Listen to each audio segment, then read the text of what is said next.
Whenever I talk about branding and marketing, you're always going to hear me talk about the concept of consistency. Why is it important in branding and how can we help businesses maintain it? If you are a strong brand, you can truly have a huge influence on customer perception and loyalty. And how does that happen? What's most relevant today in terms of branding is this concept of authenticity. Does your brand evoke some kind of emotional connection, having a brand promise? And this means delivering a consistent value or experience.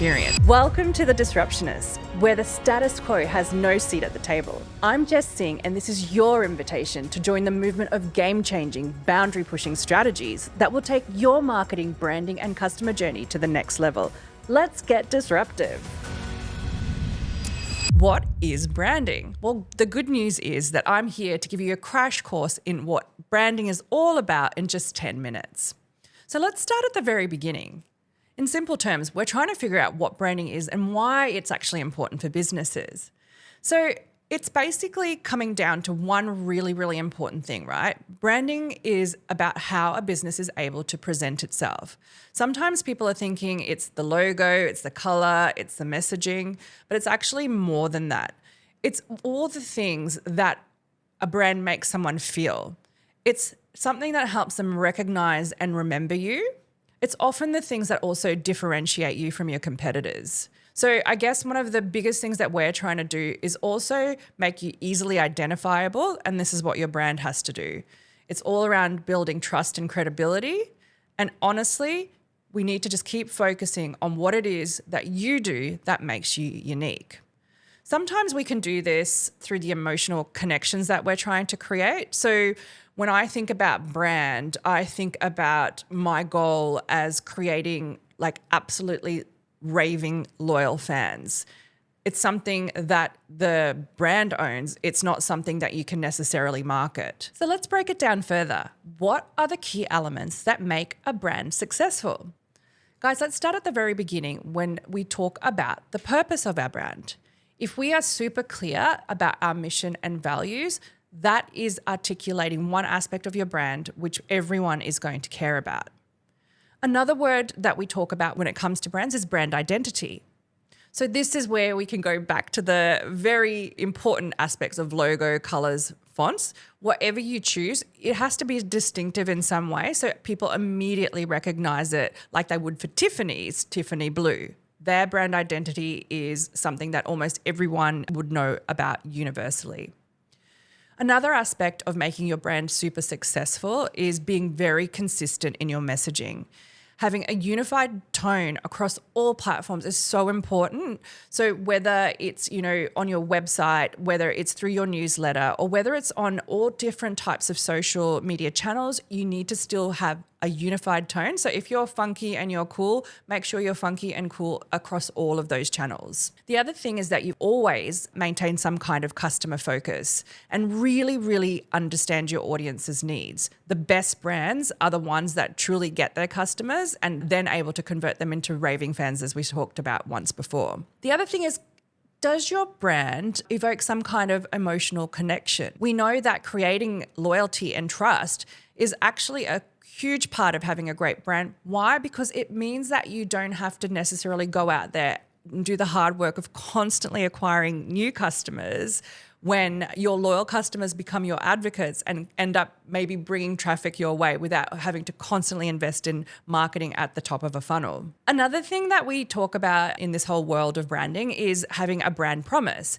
And this means delivering a consistent value or experience. So if you go along and you say that you are able to help a business grow from 0 to 1 million in X amount of time, you have to make sure that everything about that brand promise is coming through and it's delivered from the start to the end of the engagement with that customer. Differentiation is yet another aspect of your brand that will set you apart from competitors. And if you're designing a brand, this has to be top of mind. Finally, I think what's most relevant today in terms of branding is this concept of authenticity. Don't try to be something that you aren't. People can see it from a mile away. So be true and authentic in who you are, what your values are, so that you can continue to build trust based on something that's real. If you are a strong brand, You can truly have a huge influence on customer perception and loyalty. And how does that happen? Well, we touched on it a little earlier. Advocacy. Loyal customers are more likely to recommend your brand to others, and they actually end up becoming brand ambassadors for you. So a common question that I often get asked when we talk about branding, right, is, well, what is the difference between branding and marketing? And often we should be able to understand how they will actually work together. So this is one thing that I like to sort of share. Branding comes down to being the soul of your business. It's who you are. It's what you stand for. Whereas marketing is the voice. So let's think of it as the way that you tell people about who you are and what you stand for. So branding shapes the long-term perception, while marketing drives the short-term actions that we're looking for. So think about it as, driving sales, whereas the branding is what creates loyalty. Once you combine these together and you get it right, they're ensuring that your message is both consistent and effective. And it's like a great song where the melody or the brand and the lyrics, the marketing, work in harmony. Whenever I talk about branding and marketing, you're always going to hear me talk about the concept of consistency. Why is it important in branding, and how can we help businesses maintain it? Hi guys, I'm just jumping in quickly to stop you there. I just wanted to remind you, if you're a small business owner or you're an entrepreneur and you're looking to gain some clarity or strategies around your marketing, branding, the way in which you can work with customers, you can contact me by checking out the information below. I'm here to support you to start making some really positive disruptions to the industry that you work in and for you and your business. Right back to the episode. So when we're talking about branding, I'm sure you're wondering if I know any quick examples of companies that have excellent branding and why. So there's two companies and they're both owned by Elon Musk. One's Tesla and one's SpaceX. So when I think about Tesla, what I am reminded of is their mission. And they are here to accelerate basically how quickly the world is going to transition to sustainable energy. SpaceX, on the other hand, has an even more amazing mission, and it's about making life multiplanetary.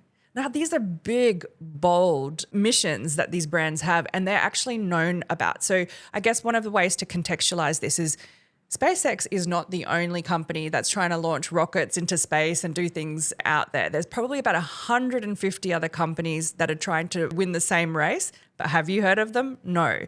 The difference is that SpaceX is constantly out there. They're always experimenting. They're big, they're bold. So one of the reasons why Tesla really works in terms of its branding is it's in an industry that is really topical. They are quite bold in what they're trying to do, what they say, and what they stand for. So this formula works both for Tesla and SpaceX. So another piece of advice that I'm often asked when it comes to branding is, well, I'm not a Tesla, I'm not a SpaceX, so how can I, as a small business or personal brand, build a strong identity without big budgets?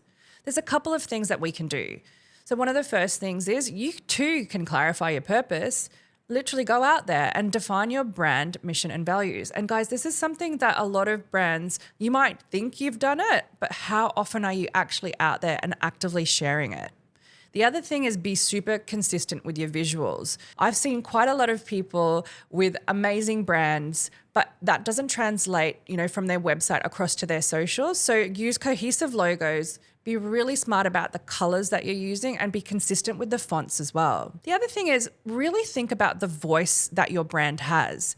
You need to develop something that's recognizable in tone and make sure that it's consistent across all of your messaging. Finally, other things that you could do is just really, really leverage your social media. Engage with valuable and consistent content that you know that your audience is looking for. Why not share testimonials? Share what other customers are saying about your company. Why? Because it also goes to building trust, and building trust is one of the biggest, most important aspects of a brand. One of my other little tricks is also going out there and trying to partner with others that can collaborate with you. There's nothing more credible than somebody else noteworthy who is willing to support you and to want to, do a mutual promotion with you. It's a great way of truly basically being able to build your brand. So that's something that almost anyone can do. You don't have to bring on a celebrity. It could just be someone who makes complete sense to partner with within your organization. It could just be someone who makes complete sense for you, who's already in your industry, and you're both trying to talk to the exact same client. When it comes to branding, what are the mistakes that you as business owners should avoid when building your brand?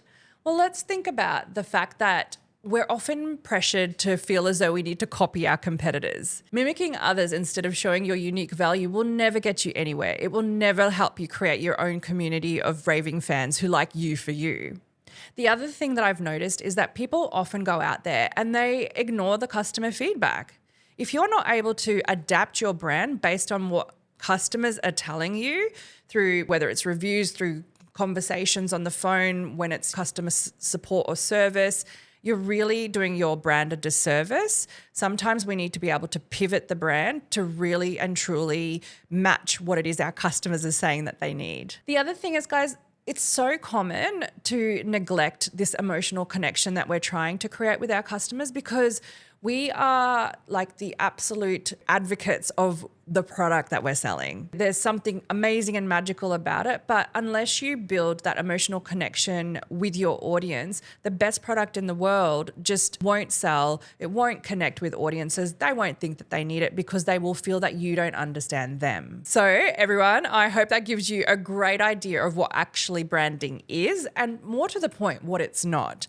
Also, why it's important for business owners like yourself and how it fits in with the whole world of marketing as well. So if this has really got you thinking about your brand and you'd love to sort of get my insights on what you're doing well and what you could do and improve so that you're better connecting with your customers, please get in contact with me. Send me a DM. I'm here for you and supporting your brand to have the impact that it needs to have. Thanks for joining me on The Disruptionists. If this episode sparked new ideas or challenged your thinking, I'd love your support with a 5-star review on Apple Podcasts and Spotify. And don't forget to subscribe to your favorite platform to catch every disruptive insight. For more behind the scenes content and to connect with like-minded disruptors, follow me at It's Jess Singh across all social platforms. And remember, stay disruptive.